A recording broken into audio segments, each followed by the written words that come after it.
and balance.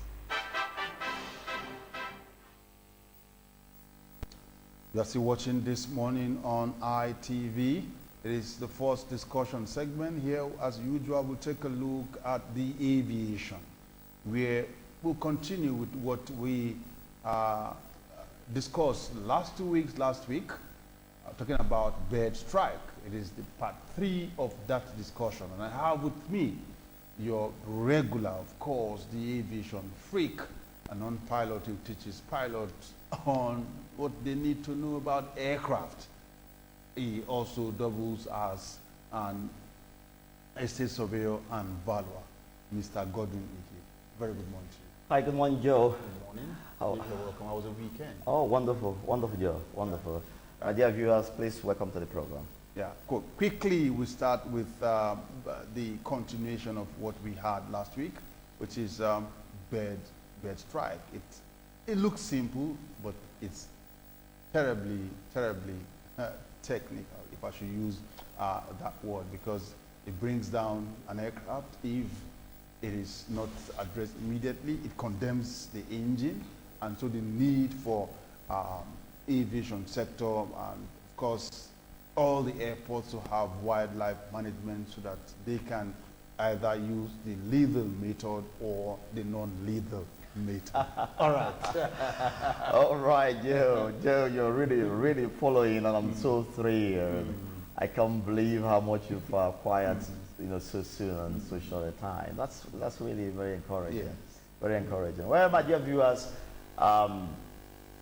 you have on the screen right now my contact details. If you want to ask questions, want to make suggestions, wherever you want to deal with, you've got the website, you've got the telephone numbers, the YouTube channel, and the Twitter. So please come across, and you'll certainly get answers to your questions, and your suggestions will also be considered. Now, today, we will be dealing with the final part of bird strike, an awesome, very awesome topic that we haven't even scratched in the aviation sector in Nigeria. So I hope somebody somewhere who's listening and watching will begin to think about how to put in the appropriate departments to ensure that we don't have trouble with these animals. I'm talking about birds and the mammals that you find around the airports.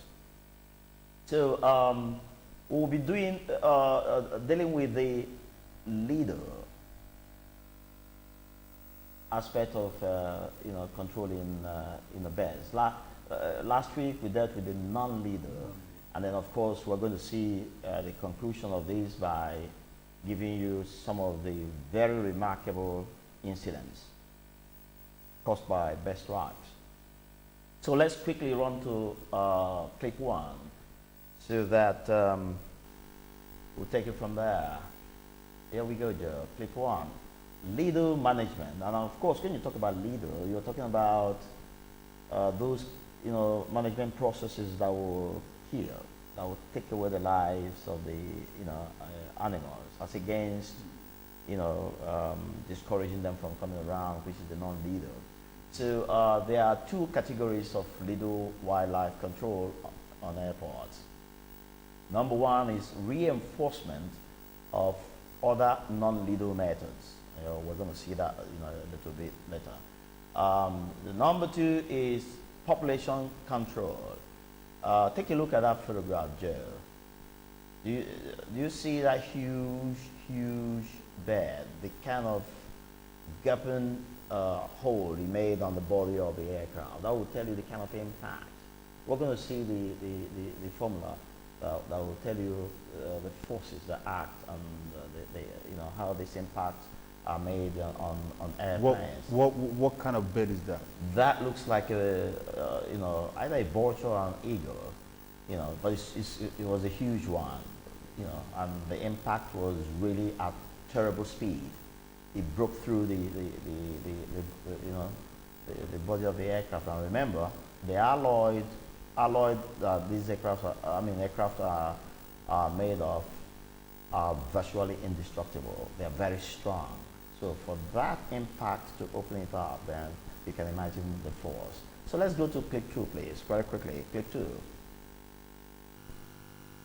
Lido management continues. So reinforcement, effigies, pyrotechnics, and propane exploders. We dealt with all those last week, and I want to refresh your memory. When you talk about effigies, you're talking about putting image that looks like like the real thing, but it's not. Right, and then of course pyrotechnics. And at times they get used to the effigies. That's say, wow, correct. this is a harmless image. We are friends, so let's continue business. All right, and of course you know about the pyrotechnics and the propane, exploders. We dealt with all those last week. And for those of you who missed the program last week, get to the YouTube Aviation Freaks Gap Official. Excuse me, and you refresh your memory. Everything is out there in the air for you. Right from the beginning. So let's continue with clip 2 and move on quickly to 3. FPGs, pyrotechnics, and propane exploders send immediate danger signals to the wildlife species to be dispersed. That's all those explosions that and shots of guns, and that those who have the appropriate management, wildlife management in place do at the airport to scare away bats. Yes, however, since wildlife will always get habituated to above stated non-lethal control methods, the culling of small numbers of wildlife in the presence of conspecifics. I'm going to explain all this because I'm sure my viewers are beginning to wonder, this man has come with a really big grammar. I'll break them down. Can always restore danger response in wildlife.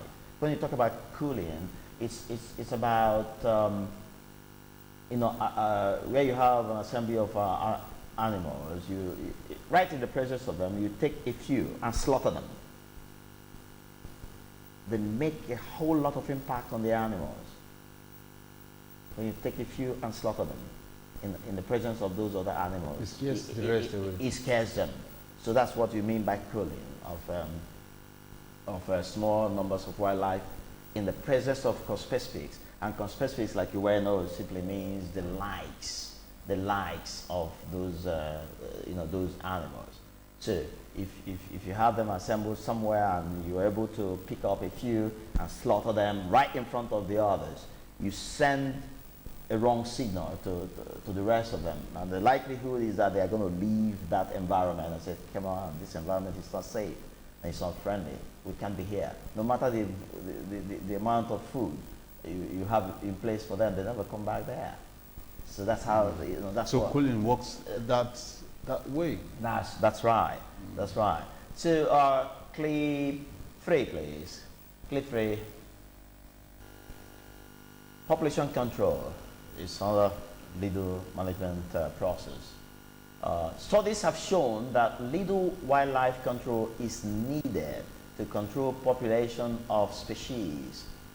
Legal control can be localized or regional. Species that are resident around the airport, such as deer and other large mammals, can be locally eliminated through sharpshooting. Those sharpshooters who have their guns and with the telescope on them, when they aim, they never miss. That's why they are called sharpshooters. Special guns with telescopes on them. Species that cannot be normally excluded from airport environment can be taken out through regional population control.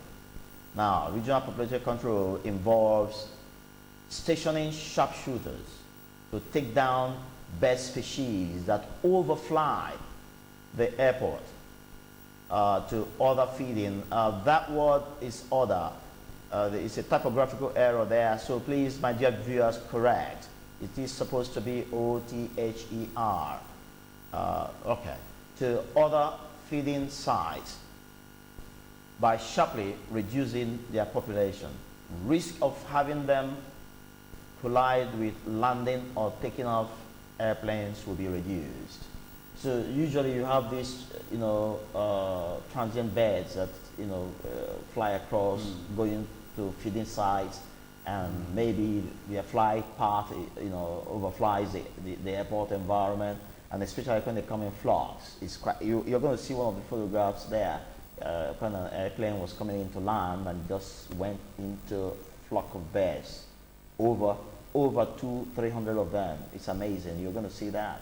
So pilots confront this, and surprisingly, nobody has considered to put it in the curriculum of aviation pilot training to let them know how to engage these birds. But if somebody is watching and listening, they will learn quite a lot from this particular part 3. So let's go to click 4, please. Advice to pilots. It is common knowledge that pilots are not required by any regulatory agency to receive training in wildlife avoidance. They are therefore not trained in such maneuvers. It is, however, important for pilots to note that they should not take off or land in the presence of wildlife. Pilots should also avoid migratory routes, wildlife reserves, estuaries, and other sites where birds are likely to congregate. Now take a look at that cockpit. That's an airplane cockpit. Look at the middle portion of it. The photograph is a little shrunk, and I don't know if you're seeing what I'm seeing there. A bird actually broke through and came in through one of the equipment that it pushed out. And can you see that red spot there with some blood stains around the cockpit? That happened in flight. You can imagine the kind of force that would have pushed a bird through into the cockpit. Passing through the nose. That's correct, into the cockpit. So click 5, please. It could be that dangerous. Absolutely, absolutely. Click 5. But that particular aircraft, was it, did it crash? No, the record had it that it landed safely. It landed safely. Of course, they made an emergency landing at the nearest airport. And so it didn't fall off the sky? No. Well, if we have enough time today, I hope we do, we will see some of the crashes that have taken place, selected few around the world. So let's continue with clip 5. It is also advisable that when pilots operate in the presence of bird flocks, they should seek to quickly climb above 3,000 feet. That's about 910 meters. As studies have shown that most bird strikes occur below 3,000 feet above sea level. And when confronted with birds, pilots should slow down, as the energy that must be dissipated in the collision is the relative kinetic energy, the EK, of the bird. And this is defined by the following equation. Joe, take a look at that equation so that you see how these things work and why birds can really pierce through the body of aircraft when they hit them at high speed. The kinetic energy, is equal to half of the mass multiplied by the velocity squared. My dear viewers, there again you have a typographical error there. That 2 is supposed to be a small 2 on top of the V. It is not a 2 that is supposed to be a product. Rather, it is supposed to be 2 for square. All right? So correct that, my dear viewers. It is EK equal to half mv squared. All right? A small 2 on top of V. And EK is kinetic energy? Yes, EK is the kinetic energy, and the M for mass of the bird, and V, relative velocity. So it follows that, the kinetic energy produced, if you have a bird of about 10 kilos, moving at a speed of 200 kilometers an hour, it means that 200 times 200. Can you then multiply it by 10, which is the kilo of, you get the kinetic energy dissipated. It's huge, isn't it? Really? Right. So that's what that formula is telling my viewers about the kinetic energy dissipated when collision takes place between airplanes and birds in the air. So it's awesome. Now 6, please. 6, please. some radar systems available. I hope somebody at the airport, NCAA, FAA, the Federal Ministry of Aviation takes pay special attention to this particular. And if there's anything here you don't yet have, please look for them. Now, Joe, take a look at that airplane. You can see the flaps are all deployed. The landing, wheels are all, deployed. It's getting ready to touch down. It's probably come, down to about 3,000, feet, above sea level. And look at the flock of birds around the around it. Around the aircraft. Lucky that it didn't suck in any of them. But of course, the scientific explanation is that the airplane has slowed down, and maybe the pilot is also an experienced one that took his throttle all the way back, and then the suction effect of the jet engines were not strong enough to pull in those birds, and so they were busy swarming around the airplane, and the airplane went through them so safely and nicely and landed without sucking in any. Pilot experience might have contributed to that too. Well, this is a situation. You can see it live there. That's a live photograph of them. So we're now talking about some radar systems available for bird strike mitigation. One is aviation hazard advisory systems known as AHARS. The other is next generation weather radar, NEXRAD. Number 3, bird avoidance model, BAM, BAM. And number 4, radar observation bird intensity, ROBIN. Above equipment are some of the most successful bird aircraft strike hazard, which is known as BASH, management systems. All right? So somebody please check out if we have some of these things in place, and of course there must be some updates and better ones, that we can really acquire and make sure that we never have incidents, relating to bird strikes. But among the the 4 mitigation methods you mentioned there, which is the most effective? Well, Joe, it's a combination, really combination.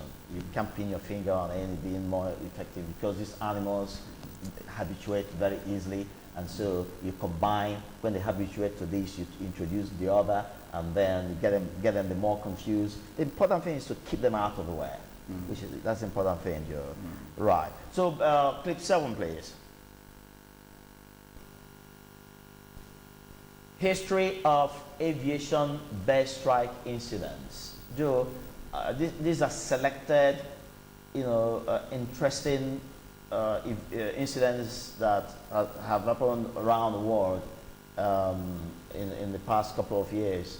Since 1988, bird strikes have resulted in over 200 worldwide deaths with annual cost of $1.2 billion US. Some of the incidents include: 1, first reported bird strike was by O.V. Wright in 1905. Wright, one of the Wright brothers, that were the first to put flying machine in the air. You remember them? I almost got the family photo to show you the 2 gentlemen, the 2 brothers, but it's okay, that's fine. Some of the incidents include, I've talked about the O.V. Wright of 1905. Number 2 is in 1911, French pilot Eugene Guibert encountered an angry mother eagle over Pyrenean mountains between Paris and Madrid. Yes. And then number 3, first recorded bird strike fatality was in 1912, which involved Carl Rogers. His plane collided with a gull, quite huge bird, leading to a crash at Long Beach, California, USA. That 3 produced death of the course. guy. It led to crash. That's correct, and the man lost his life. But the second one, the encounter with the god didn't.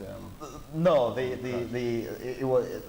pilot had fun, diving around as the angry eagle, also followed. It was all some kind of what do they call it in war jet technology, when you when you have to really fight, dog fighting. That's what they call it, dog fighting. That's the word I'm looking for. It was really dog fighting between him and that pilot and the angry eagle. The angry eagle will dive at the bed. I mean, at the airplane, wanting to hit it, and then the pilot will bank away. So he had fun. Engaging in dogfight with an angry eagle. So funny, isn't it? Yeah. Right. So let's move to the next clip, please. I think it's clip 8, yeah. History of aviation bird strike incidents continues. On 4th October 1960, an Eastern Airlines flight 375 collided with common Starlines during takeoff, damaging all the 4 engines, leading to a crash into Boston Harbor, killing 62 out of 72 passengers on board. Now, get it straight and right, my dear viewers and flying viewers. Bird strikes can be quite dangerous and have killed around the world. We must never let them kill in Nigeria. That's the essence of what we are doing. That's the essence of this energy we are dissipating, getting as much information as we can and sharing them. All right, number 5. In 1964, NASA astronaut Theodore Freeman collided with a goose which shattered the plexiglass cockpit canopy of his Northrop T-38 Talon. The crash that followed killed him. Can you see that? That's bad. Right. And then number 6. In 1988, 35 passengers lost their lives when an Ethiopian Airlines Flight 604 sucked pigeons into both engines during takeoff and crash. So this happens more often than not during takeoff and landing. Which is why we still have to give it to Dana for that flight return. That's correct. He sucked it, during takeoff. Yeah, and then made an air return. No, I'm talking about this particular one. Right. This one that happened in 1988 that killed 35 passengers was simply because he didn't do the flight return. Maybe. That's possibly what happened. Sometimes, some pilots get careless, but there's no room for carelessness if you want to be a really professional, respected pilot. No risks. You shouldn't, for any reason. Very often, planes fall out of skies because operators are dishonest and careless and unfaithful. If they were to match the faithfulness of those machines called airlines, you will scarcely find them dropping off the skies. They are well made and they are very faithful, machines. I say them all the time. I take my honor to it. Airplanes are faithful.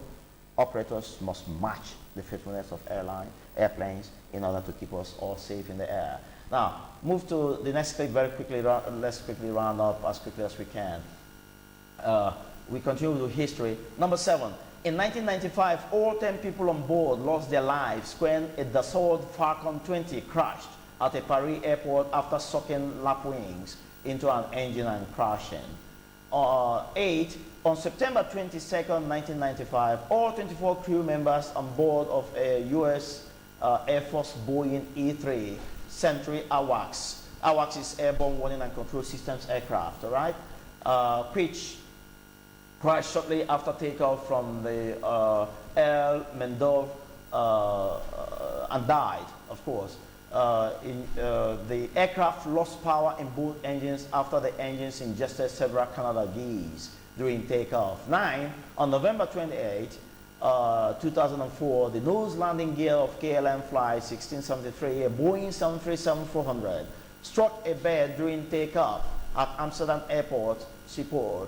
Although the landing gear was raised normally and the flight made it safely to Barcelona International Airport, the aircraft started deviating to the left of the center line.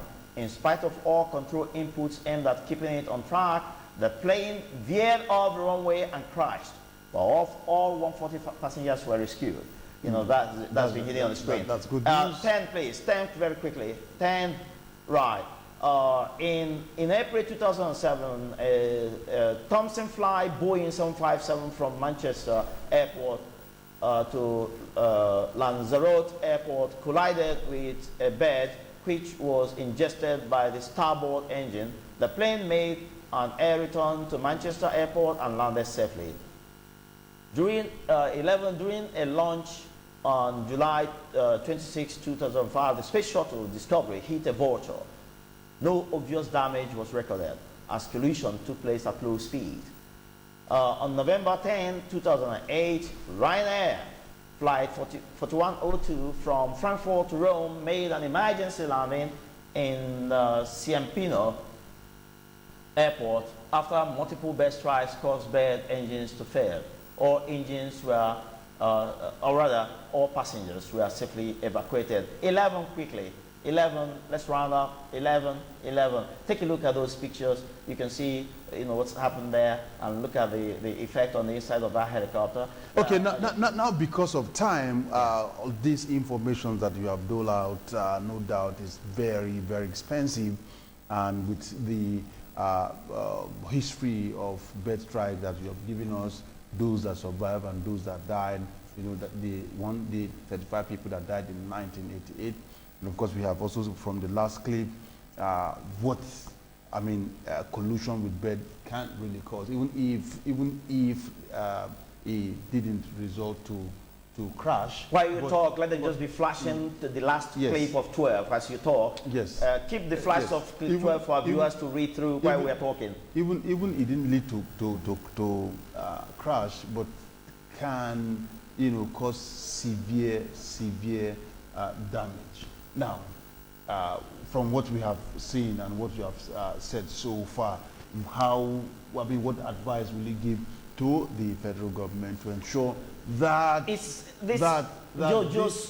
program is self-explanatory? There's nothing to add. They've heard everything they need to hear. I've given it out fully, and it's all free to my dear nation. If anybody is listening and is taking the bits and pieces of hints coming from this program, and for parts 1, 2, 3 of Bed Strike, there's absolutely nothing to add. They've heard everything they need to hear, and the next is do the job and let Nigerians and foreigners alike who fly in Nigeria be safe. So that is the bottom line. Thank you for coming on the show this morning. You all have heard it. Authority responsible you have all heard it. We will not take an excuse should a crash result to collusion with bed. You need to, of course, take any of the method, the lethal and non-lethal method, to ensure that we, of course... Next week. Well, next week what do we have? Oh, somebody wrote in, I'm sure you saw it on the forum, asking to know about turbulence. Right. So next week we'll do turbulence. For want of time, I must thank you for coming on the show. Until next week, Mr. Aviation Freak Godwin Ike will be here to take you through turbulence. We'll take a quick break, and we'll return. The program this morning on ITV continues.